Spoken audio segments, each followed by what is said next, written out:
My fiancée left me for her ex exactly 1 week before our wedding. So I sold the engagement ring and used that cash to take the trip I had always dreamed of. The heartbreak hit hard, like a wound that wouldn't close. I kept looking at the ring in its velvet case.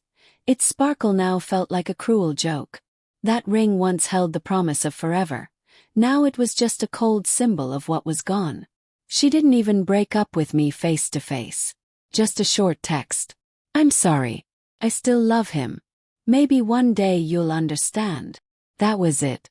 7 days before we were supposed to stand before everyone and say our vows, she had chosen someone else. The same person she once swore she was done with. I sat in our apartment, surrounded by the pieces of our wedding plans. Favors, flower samples, seating lists, all meaningless now. My phone kept buzzing with questions from friends asking if the wedding was still happening. I didn't respond to a single one. The next morning, I walked into the same jewelry shop where I had spent 2 months of savings on that ring. The man behind the counter looked at me with quiet sympathy. "Change of plans?" he asked. I nodded, unable to speak. He gave me a decent amount for it. Not the full value, but enough. With that, I booked a solo trip to Iceland. It had always been on my list, but I never had the time or guts to go. I figured if I was going to hurt, I might as well hurt under the northern lights. I packed light and left the next day. When I landed in Reykjavik, I felt something I didn't expect: relief. No one here knew me. No one knew my story.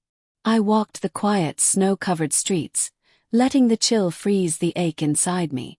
I explored volcanoes, soaked in hot springs, stood near waterfalls that roared louder than my thoughts. I saw the aurora dance above me like a private show from the heavens.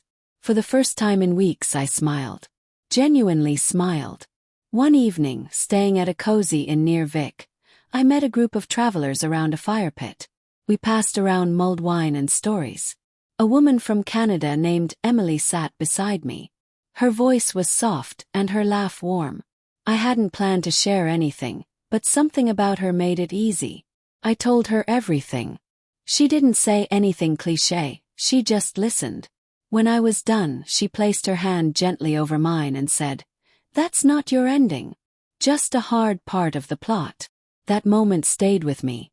Days passed, then weeks. I extended my trip.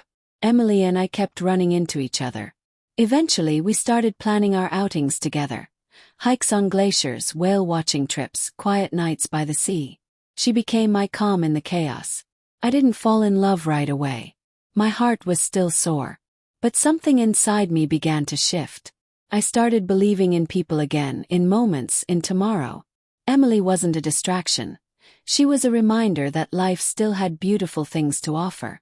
When I finally flew back home, I wasn't broken anymore.